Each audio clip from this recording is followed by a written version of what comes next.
ዋው! ቤቶ በእውነት ያምራል። የሚያስደንቅ ቤት፣ ግርማ ያለው ሆቴል፣ ዘመናዊ ሪል ስቴት ወይም ልዩ ገጽታ ያለው ቢሮ እየገነቡ ነው? እንግዲያውስ ምርጫው አንድ ነው። ቅዱስ ማርብልና ግራናይትን ሳይጎበኙ እንዳይወስኑ እያልን ቅንጡ ግራናይት፣ እምነበረድ፣ ኳርትስ፣ የተፈጥሮ ሞዛይክና ሁሉንም የተፈጥሮ የድንጋይ ሥራዎች በከፍተኛ ጥራትና በላቀ መስተንግዶ እኛ ቅዱስ እምነበረድ ይዘን ቀርበናል። ሁሉም እምነበረድና ግራናይት አንድ አይደለም።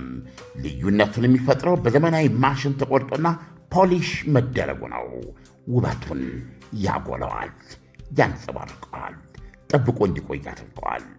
ቅዱስ ማርብልና ግራናይት ድሮ ከነበረበት ቦሌ ጃፓን ኤምባሲ ወደ አዲሱ ዋና መሥሪያ ቤትና ማሳያ ኦልድ ኤርፖርት ጦር ኃይሎች ማለት ነው ከሆላንድ ኤምባሲ ፊት ለፊት አዲስ ባስገነባው ዘመናዊ ሁሉንም በአንድ ተካቶ በሚያገኙበት ሕንፃ ውስጥ መዘዋወሩን ስናበስሮት ከታላቅ ደስታ ጋር ነው። ለቤቶ ውበት ቅዱስ ግራናይት ውበት እንሸጣለን። ዛሬውኑ ይደውሉ 0977 22 22 99 ወይም 0966 22 22 33 ቅዱስ ማርብልና ግራናይት።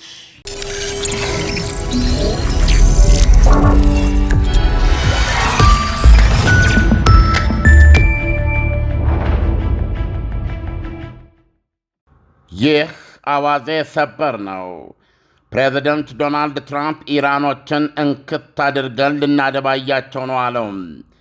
ትራምፕ ተቋርጦ የነበረውን የ13 ቀናት መደዳ ድብደባ ሊያድስ የሚችል ቅጥቀጣ ኢራን ላይ ሊቀጥሉ መሆናቸውን የተናገሩት ኢራን ያለ ወጉና ያለ ልማዷ ትናንት በድንገት ተነስታ በዮርዳኖስ የአሜሪካ ኃይሎች ዞታ ላይ ያልታሰበ ድንገተኛ ጥቃት በመሰንዘሯ ነው።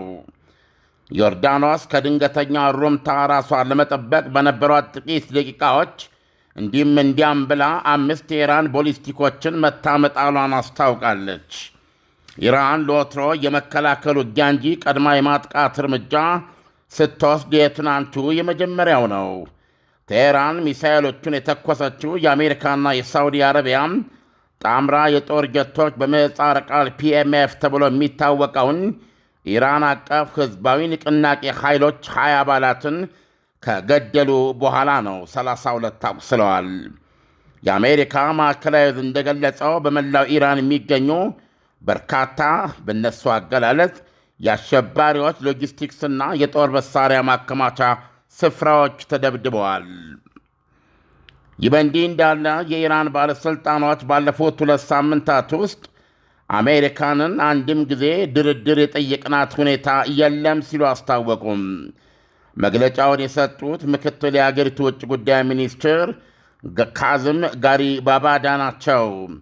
ፕሬዚደንት ዶናልድ ትራምፕ ግን ኢራን ድርድር እያለች ልትሞት ነው ሲሉ መግለጻቸው አይዘነጋም ከቀናት በፊት። በነገራችን ላይ ፕሬዚደንት ትራምፕ አየር ኃይላቸው ከሳውዲ ጋር ክንፍ ገጥሞ የደበደበውን በኢራቅ ኢራን አቀፍ ሺአዊ ሚሊሻን የዓለም ነቀርሳ ብለውታል። ተጨማሪ ድብደባዎች በተቀጽላ ኃይሎች ላይ ሊካሄድ እንደሚችልም ፍንጭ ሰጥተዋል። ይህ በእንዲህ እንዳለ የየመን ሐውቲዎች የቀይ ባሕሩን ባቤል ማንዴብ መተላለፊያ ስጋት ላይ መጣላቸው ለግብፅ ትልቅ ዕድል መክፈቱ ተገለጸ። ምክንያቱም የመርከብ አገልግሎት ኢንዱስትሪዎች ሐውቲዎች የሳውዲን መርከቦች እንመታለን ብለው ከዛቱ ወዲህ አዲስ አማራጭ መተላለፊያዎች በመፈለግ ላይ በመሆናቸው ነው። አሁን የሳውዲ ብቻ ሳይሆን የሌሎች አገራትን መርከቦች ከህንድ ውቅያኖስ ወደ ሜዲትራንያን ለማለፍ ስዊስ ቦይን እየተጠቀሙ ነው፣ ወይም ሜዲትራንያን ዳርቻ ላይ ከሚገኘው ኬሪር ወደብ እየጫኑ ነው። ሳውዲ አረቢያ ኬሪር ወደብ ድረስ የተዘረጋ የድፍድፍ ነዳጅ ዘይት ማስተላለፊያ ቧንቧ አላት። ካፕላር የተሰኘው የባሕር ንግድ ተንታኝ ባልደረባ አሚና ባክር እንደሚሉት ሴት ናቸው። ሳውዲ አረቢያ በዚህ ሁሉ ከበባና ዕቀባ ውስጥ መውጫ የማታጣ ጠንካራ አገር መሆኗን እያስመሰከረች ነው ብለዋል። በግብፅ የሜዲትራንያን ዳርቻ ሲዲ ኬሪር የሚቀርበው የነዳጅ መጠን መጨመር በራሱ ትልቅ ነገር ቢሆንም ለኤዥያ ለሚቀርበው ድፍድፍ ነዳጅ ዘይት ባቤል ሜንዴብን 100% ይተካል ማለት ግን አይደለም ሲሉም ያስገነዝባሉ። ባቤል ሜንዴብ በየመን በጅቡቲና በኤርትራ መካከል የሚገኝ መተላለፊያ ነው። ሐውቲዎች ሳውዲ አረቢያ ላይ ዕቀባ ከጣሉበት ካለፈው ሰኔ 13 ወዲህ 3 የሳውዲ ነዳጅ መርከቦችን አጥቅተናል ይላሉ። ሐውቲዎች በትናንትናው ዕለት ፈጽመናል የሚሉት ሦስተኛው ጥቃት በነፃ ምንጭ አልተረጋገጠም። ከሐውቲዎች ዕቀባ በኋላ በባቤል ሜንዴብ በየቀኑ የሚተላለፉ መርከቦች ቁጥር በ22% ቀንሷል። ከሞላ ጎደል ሩብ ያህሉ ቀንሷል እንደማለት ነው። አሃዞች እንደ ምንጩ መለያየት የተለያዩ ቢሆንም ዊንድ ዋርድ የተሰኘው የባህር ንግድ መረጃ ቡድን በየቀኑ ከ37 እስከ 48 መርከቦች በባቤል ሜንዴብ እንደሚተላለፉ ይገልጻል። በዚህ ስሌት መሠረት በባቤል ሜንዴብ ይተላለፍ የነበረው ትራፊክ 22% ቀንሷል ማለት በሰርጡ በየቀኑ ለወትሮ ይተላለፍ የነበረው ዝቅተኛ ቁጥር 37 መርከቦች ወደ 28 ሲወርዱ ከፍተኛው 48 ደግሞ ወደ 37 አሽቆልቁሏል ማለት ነው። የሆርሙዝ ሰርጥ ጉዳይም ከሞላ ጎደል ዝግ ሲሆን በአሜሪካ ጦር በሚደገፈው ኦማንን የታከከው ደቡባዊ በር በኩል ወፍ ዝር አላለም። ዊንድ ዋርድ እንደገለጸው ከትናንት በስቲያ ሰኞ በኢራንም ሆነ በኦማን ጣብቅ ወይም መሃል ለመሃል በሆርሙዝ ሰርጥ ሰንጥቆ የተላለፈ አንድም መርከብ እንዳልተመዘገበ ታውቋል። ይሁንና በበነጋታው ማክሰኞ ትናንት በሰርጡ 12 መርከቦች ተላልፈዋል። 6ቱ ከሰላጤው የወጡ ሲሆን 6ቱ ደግሞ ወደ ሰላጤው የገቡ ነበሩ። 10ሩ ሰሜናዊ መንገድ የሚባለውን የኢራንን ጣብቅ ሲጠቀሙ፣ 2ቱ ደግሞ አሜሪካ ደገፉን የኦማንን ጣብቅ ተጠቅመዋል።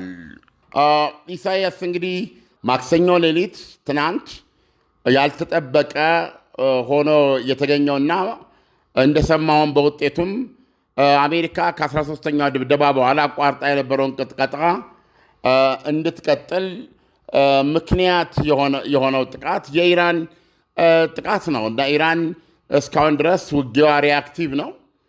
አሜሪካና እስራኤል ለሚወስዱት እርምጃዎች ምላሽ በመስጠት ላይ የተመረኮዘ ውጊያ ነው እስከምናውቀው ድረስ። ትናንትና ግን በራሷ ተነሳሽነት ዮርዳኖስ ላይ በሚገኘው የአሜሪካ ይዞታ ላይ ድንገተኛ ማጥቃት ሰንዝራለች። ትንሽ አስቸጋሪው ነገር ይህን ጥቃት አስመልክቶ ከኢራን በኩል የተሰጠ ሰፊ ማብራሪያ አለማግኘታችን ነው። ምክንያቱም በተለይ ዮርዳኖስ ላይ የኢራን ተኩሶች ውጤታማ እንደሆኑ ነው ባለፈው የተገመገመው። እንደምታውቀው የዚህ ታድ የሚባለው ሚሳኤል ራዳር እስከ ግማሽ ቢሊዮን ዶላር የሚያወጣ እሱን መትቻለሁ በተጨባጭ ነው የምትለው። በይፋም አሜሪካ እውቅና ሰጥተዋለች። 3 ወታደሮች ተገለውባታል። እንደገና ደግሞ ዘኒውዮርክ ታይምስ የአሜሪካን ምንጮችን ገልጾ በርካታ ሄሊኮፕተሮች መደምሰሳቸውንና እንደዚሁም ወታደሮች መቁሰላቸውን ገልጾ ነበረ። በኋላ ላይ አሜሪካ ወደ 100 ወታደሮች እንደቆሰሉባት መግለጿ ይታወቃል። አሁን እንደውም ካልተሳሳትኩ ወደ 140 ሲሉ ያረሙት ይመስለኛል። ነገር ግን 96% ተሽሏቸው ወይም ይሄ ቀጥታ የጥይት ሳይሆን ከፍንዳታ ጋር የተያዘ የመሳሰለ ቀላል ስለነበረ ወደ ሥራ ተመልሰዋል የሚል መግለጫ መስጠታቸው ይታወሳል። እነዚህ ሁሉ ተደምረው የደረሱ ጉዳቶች የት ነው ብለህ ብትለኝ እዚሁ ዮርዳኖስ ላይ ነው እና ትናንት ኢራን ያልተጠበቀ ነው። ምክንያቱም ቅድም እንዳልኩ በአሜሪካ ወይም እስራኤል ኦፍኮርስ እስራኤል ላይ እንኳ ለምን ሄዝቦላ ወደ ሊባኖስ ላይ ተኮሽ በሚል በራሷ ተነሳሽነት ተኩስ ጀምራ እንደነበር ሪከርዶች አሉን። በአሜሪካ ኢላማዎች ላይ ግን ኢራን እስካሁን ድረስ በራሷ ተነሳሽነት ቀዳሚ አጥቂ የሆነችበት ሁኔታ የለም። ትናንት ያንን አድርጋለችና ያንን ድንገተኛ እርምጃ መውሰዷ ብቻ ሳይሆን በመውሰዷስ ምንድን ነው ያገኘችው? ለምን በጣም እርግጠኛ ሆኖ መናገር ይቻላል መዘዙ ከባድ እንደሚሆንና የአሜሪካንን የቁጣ ዛር እንደሚቀሰቅስ እያወቀች ይሄን ለምን አደረገች ለሚለው አስቸጋሪ ነው። መላምት መስጠት ይቻል ይሆናል። እና ስለዚህ ምንድነው አሁን ያ ጥቃት ዮርዳኖስ 5 ሚሳኤል መትቼ ጥያለሁ ብላለች። ስንት ሚሳኤል ተኮሰች ኢራን? እናስ ምንድነው ውጤቱ ትላለች? ይሄንን በተመለከተ ከኢራን በኩል የሰማነው የለም። ኢሳያስ ትንሽ ዜናውን የሚያጎርለው ነገር ይሄ ነው። ነገር ግን በዚህ ዜናውም ላይ እንደሰማኸው ምናልባት ኢራን ባልተለመደ ሁኔታ ቀዳሚ አጥቂ ሆና በእሷና በአሜሪካ መካከል ተቋርጦ የቆየውን መዳቆስ እንደገና እንዲያገረሽ ለማድረግ ለምን ተገደደች የሚለውን ስናይ ምናልባት በኢራቅ የደጋፊ ኢራን ሚሊሻዎች ላይ አሜሪካና ሳውዲ አረቢያ ያደረሱት ድብደባ በጣም ከባድ ነው። እንደሚነገረው በመላ ሀገሪቱ በሚገኘው ይሄ ቅድም እንዳልኩ ህዝባዊ ይሄ ምንድነው ፖፑላር ሞቢላይዜሽን ፎርስስ የሚባሉት ሚሊሻዎች ናቸው። ሺአዊ ሚሊሻዎች ናቸው እና ወገንተኛነታቸው ለኢራን ነው። የነዚህ ኃይሎች የተለያዩ ሄድኳርተርስ ዋና ጽህፈት ቤቶቻቸው የተለያዩ ፋሲሊቲዎች፣ መሳሪያ ማከማቻ እንደዚህና ቀጥታ የነሱን ሰዎች የሚሊሻ አባላቶቹን በተለያየ ደረጃ ያሉትን ቢያንስ 20 የሚሆኑትን መግደሏን ራሱ ድርጅቱ ያመነው ነው። ከ32 ደግሞ ቆስለዋል። ስለዚህ ከባድ ጥቃት ነው ያደረሱት ሳውዲ አረቢያና አሜሪካን።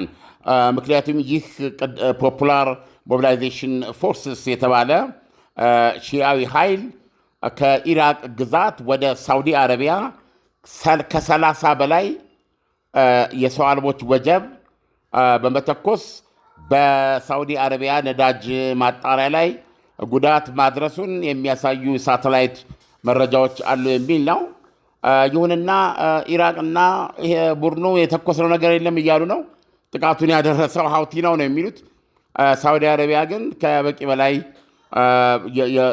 ያው ከዚህ የመጣ ነው በሚለው እምነቷ ድብደባውን እነሱ ላይ ልታካሄድ ይችላለች። ምናልባት የኢራን ጥቃት ወደ ዮርዳኖስ የተካሄደው ከዚህ ጥቃት በኋላ ስለሆነ ያው ራሴ እንደተመታው ቆጥረዋለሁ ብላ እውቅና የሰጠችው አጸፌታ ነው ወይስ ከበድ ያለ ጉዳት ላደርስ የምችልበት እድልና አጋጣሚ ተፈጥሯል፣ ስለዚህ የሚቀጥለውን ሪስክ አደጋ ብቀበል ይሻለኛል፣ ይሄ ኢላማ ከሚያመልጠኝ በላይ የተኮሰችው ነው? ይህንን በውል ማወቅ አይቻልም። ኢሳያስ ዓለም አሜሪካ ጦርነቱን ጋብ በማድረግ ወደ ድርድር ለመግባት ጀምራ ነበረ። እንዲያውም ኢራን ለሰለሰች በሚል እኛም ሰርተን ነበረ። አሁን የኢራን በእንደዚህ አይነት መንገድ መገለጥ ጦርነቱን ወደ ምን አቅጣጫ ይወስደዋል? እስከ ምንስ ሊያስኬደው ይችላል ብለህ ትገምታለህ? ዳና የውስጥ እግር ማሳጅ የረኩበትንና ጥቅሙን በሚገባ ያጣጣሙበትን አገልግሎቱን በማስፋፋትና በማሳደግ የማሳጅ ስቲም፣ የሳውናና የሞሮኮ አገልግሎት መስጠት ጀምረናል። ለቤተሰብ ለጥንዶችና ለሙሽራዎች ከነሚዜዎቻቸው ዳና ማለፊያ ምርጫ ነው። ቡልጋሪያ ማዞሪያ በግዙፉ ድሪም አፓርትመንት ዳና።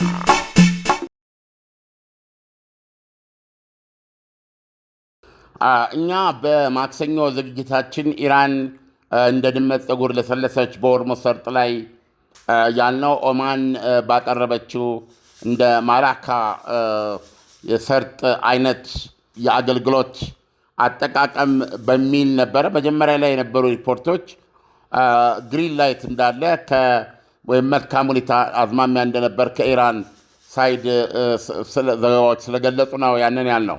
አሁን ግን ኢራን ሁለቱንም የራሷን ሰሜናዊ የሚባለውን መተላለፊያ ብቻ ሳይሆን የኦማንንም መተላለፊያ ደቡባዊ መተላለፊያ ላይ ሉዓላዊነት እንዲኖራት በመጠየቋና ከሚከፈለው ከክፍያው በላይ ወይም ባልተናነሰው ዋናው ፍላጎቷ የደህንነት ፍላጎት ማለት ሆርሙዝ ሰርጥን ለወታደራዊ ዓላማ የመጠቀም ፍላጎቷ የባሰ ሆኖ ታይቷል በሚል ግምገማ የኦማንን ሀሳብ እንዳልተቀበለችው እየሰማን ነውና ከቶም ተግባራዊ ሊሆን የማይችል ብላ አጣጥለዋለች የሚል ነው እና ኦማን ያቀረበችው ሀሳብ ራሷ ኢራንና ኦማንን ጨምሮ የሰላጤው ሀገሮች በጋራ እንዲያስተዳድሩት የሚለውንም ኢራን እንዳልተቀበለች ነው አሁን ደግሞ የምናነባው። ምክንያቱም የሆርሙዝ ሰርጥ የዳርቻ ሀገሮች ራሷ ኢራንና ኦማን ብቻ ስለሆኑ ማለት ነው። እና ያው አንድ ትንታኔ የምናቀርበው እንግዲህ በዜናው ላይ ተመርኩዘን ነው። ዜናዎች ደግሞ በአሁኑ ዘመን እንደ ሸሚዝ የሚቀያየሩ ሆነዋል። ኢሳያስ፣ ሌላው ጥያቄ የጦርነቱን ሁኔታ እንዴት ሊያደርገው ይችላል ላልከው፣ ዛሬ ምንም ጥርጥር በሌለ ሁኔታ ኢራን ትደበደባለች። ነገር ግን ዶናልድ ትራምፕ ይህን ድብደባ ካደረጉ በኋላ ሊተውት ይችላሉ፣ ወይም ደግሞ ሊተውት የማይችሉበት ሁኔታ ይፈጠራል። ለምሳሌ ኢራን ጥቃት ስላደረገች ለዛ ጥቃት በቀል መውሰድ ይኖርብኛል። የተጠቀሙበት ቃል ትንሽ ሊጠቀስ ስለማይችል ነው። እንክት አድርገን እናደበያታለን ነው የሚለው እና አማርኛው አሁን ይሄን ምን ማለት ከየት አመጣው የሚለውን አንዳንድ ጊዜ ለፈረንጆች ጆሮ ብዙም ችግር የሌላቸው ወደ አማርኛ የማይተረጎሙ የበዙ አገላለጾች ያሉት ነው የዶናልድ ትራምፕ እና ኢንፋሳይስ ነው እንትን የሚያደርገው ኢራን ላይ ሊያደርሱ የፈለጉትን ጉዳት አከብደዋለሁ፣ አገዝፈዋለሁ፣ እስክትል መደበድባታለሁ ለማለት የሚጠቀሙበት ነው። ስለዚህ ምንድነው በዚህ ድብደባ ሊበቃቸው ይችል ነበር። ነገር ግን ኢራን ደግሞ ይህንን መበቀሏ ስለማይቀር እና የበቀል እርምጃዋ ደግሞ ሌላ ዙር ድብደባዎች ሊያከታትል እንደሚችል በእርግጠኛ ሆኖ መናገር ይቻላል። ምክንያቱም በየጊዜው የምናየው የተለመደ ቪሺየስ ሳይክል ስለሆነ ማለት መቋጫ የሌለው አካሄድ ስለሆነ ዓለም አዎ፣ በእርግጥም እስካሁን ባለው ተጨባጭ ሁኔታ መቋጫ አልተገኘለትም። ይሁን እንጂ ኢራን በቀዳሚነት ጥቃት መፈጸም ደግሞ አሁን ያልተለመደ ሁኔታ ነው። ስለዚህ ዶናልድ ትራምፕ ከአሁን ቀደም ቢሮአቸው ጠረጴዛ ላይ የተቀመጠውን በአንድ ሳምንት ውስጥ ጦርነቱ ሊጠናቀቅ የሚችልበትን ሁኔታ ነው። ጦርነቱን በጥቂት ሳምንታት ላይ ከ4 እስከ 6 በሆኑ ሳምንታቶች ውስጥ የተፋፋመ ኢላማዎቹም ከበፊቱ የሰፉ መሰረተ ልማቶችን የሚያካትቱ የመብራት፣ የድልድይ፣ ምናልባትም የኤነርጂዎችን ጭምር የሚደበድብ እነ ካርግ ደሴትንም ጭምር ሊመታ የሚችልና የአሜሪካንን ሌላ ኃያልነት የሚያሳይ የተባለ ያለቀ የጦር ዕቅድ ቀርቦላቸዋል፣ ጠረጴዛ ላቸው ላይ። እሱን ለማለት ነው የጠቀስከው። አሁን መቀጠል ትችላለህ። አዎ ዓለም፣ እና እሱን ሊጠቀሙበት ይችላሉ ወይ? ዶናልድ ትራምፕ ወደዛ እንዲገቡ እልህ ውስጥ ሊከታቸው ይችላሉ ወይ? በሂደት ውስጥ ወደዛ ሊገቡ ወይም ላይገቡ የሚችሉበት ሁኔታ ሊኖር ቢችልም አሁን የዶናልድ ትራምፕ መግለጫ ግን መነሻው እንደምታውቀው ተኩሱን ያቆመችው ራሷ አሜሪካ ናት። ምንም እንኳ ዶናልድ ትራምፕ ኢራን የድርድር ያለ እያለች እየለመነችን ነው በማለት ምክንያት ቢሰጡም ማለት ነው። ስለዚህ የተለያዩ ምክንያቶች ይሰጣሉ ለዚህ ድብደባ መቆም። አንዱ የሚመቱት ኢላማ አልቆ ነው። እንግዲህ የተለመዱት የዳርቻ የቅኝት ጣቢያዎች፣ የሚሳኤል የሰው አልባ ክምችት፣ እነዚህ ናቸው በአብዛኛው ሲመቱ የነበሩት እና አልፎ አልፎም የነዳጅ የኃይል ማመንጫ የማስተላለፊያ እንደዚህ ጥቃቶች ነበሩ። ሌላው ደግሞ የአሜሪካ የተተኳሾች የክምችት እየቀለለ መምጣትም ሌላው አሳሳቢ ጉዳይ እንደሆነ በስፋት እናነባለን። ይሁንና ዶናልድ ትራምፕ አሁንም ኳሊቲ ያላቸው በጣም አይነተኛ መሳሪያዎች ክምችት የሚያስፈልገን ቢሆንም የኢራንን ጦርነት ግን ለመፈጸም በማንኛውም መንገድ የሚበቃ ከበቂ በላይ የሆነ ክምችት አለን ብለዋል። እነዚህ ሁሉ እንደ ምላሽ እንደ ምክንያት ቀርበዋል እና ዶናልድ ትራምፕ እንደነገሩን ድርድሮች እየተደረጉ ወደ ጥሩ ነጥብ ይሄ የሞተውን ያልተግባብቶ ስምምነት ማንሰራራት የሚቻልበት ሁኔታ እንዳለ የሚተነትኑ ወገኖች ነበሩ። ስለዚህ አሁን ዶናልድ ትራምፕ ወደ ጦርነቱ እንመለሳለን የሚያስብል ሁኔታ ውስጥ ገብተው ሳይሆን ትናንትና ኢራን ላደረሰችው ያልተጠበቀ ጥቃት ተገቢ ቅጣት ለመስጠት ነው የዛሬው። እንግዲህ በዚህ መነሻነት ደግሞ የኢራኖች የመልስ ምት ይኖራል። ስለዚህ ሁኔታው እንደተለመደው ለተወሰኑ ቀናት ወደ መዳቆስ ግጭት ሊያመራ ይችላል የሚለው ነው ለጊዜው ጠንካራ ሆኖ የሚታየው እንጂ ከዛ በፊት አሁንም ድረስ ጦርነቱን ወደ ሰፋ እና ራሱ የፒካክስ ተራራ ስር አለ የሚባለውን አዲሱን የዩራኒየም ማበልጸጊያ ማዕከል ወይም የኒውክሌር ተቋም የማውደም እቅድን የሚያካትተው እና ግዙፍ ተብሎ የተገለጸው ቀጣዩ ድብደባን በተመለከተ የትናንቱ የዮርዳኖስ ጥቃት ሊጭረው ይችላል ተብሎ አይታሰብም። ግን ማን ያውቃል? እውነትም ነው። ማን ያውቃል የሚለውን ልውሰደው። ዓለም ለትንታኔው ከወዲሁ አመሰግናለሁ። መልካም ምሽት ይሁንልን። መልካም ምሽት። ዋው! ቤቶ በእውነት ያምራል። የሚያስደንቅ ቤት፣ ግርማ ያለው ሆቴል፣ ዘመናዊ የሪል ስቴት ወይም ልዩ ገጽታ ያለው ቢሮ እየገነቡ ነው። እንግዲያውስ ምርጫው አንድ ነው። ቅዱስ ማርብልና ግራናይትን ሳይጎበኙ እንዳይወስኑ እያልን ቅንጡ ግራናይት፣ እምነበረድ፣ ኳርትስ፣ የተፈጥሮ ሞዛይክና ሁሉንም የተፈጥሮ የድንጋይ ሥራዎች በከፍተኛ ጥራትና በላቀ መስተንግዶ እኛ ቅዱስ እምነበረድ ይዘን ቀርበናል። ሁሉም እምነበረድና ግራናይት አንድ አይደለም። ልዩነቱን የሚፈጥረው በዘመናዊ ማሽን ተቆርጦና ፖሊሽ መደረጉ ነው። ውበቱን ያጎለዋል፣ ያንጸባርቀዋል፣ ጠብቆ እንዲቆይ ያደርገዋል። ቅዱስ ማርብልና ግራናይት ድሮ ከነበረበት ቦሌ ጃፓን ኤምባሲ ወደ አዲሱ ዋና መስሪያ ቤትና ማሳያ ኦልድ ኤርፖርት ጦር ኃይሎች ማለት ነው ከሆላንድ ኤምባሲ ፊት ለፊት አዲስ ባስገነባው ዘመናዊ ሁሉንም በአንድ ተካቶ በሚያገኙበት ሕንፃ ውስጥ መዘዋወሩን ስናበስሮት ከታላቅ ደስታ ጋር ነው። ለቤቶ ውበት ቅዱስ ግራናይት ውበት እንሸጣለን። ዛሬውኑ ይደውሉ 0977 22 22 99 ወይም 0966 22 22 33 ቅዱስ ማርብልና ግራናይት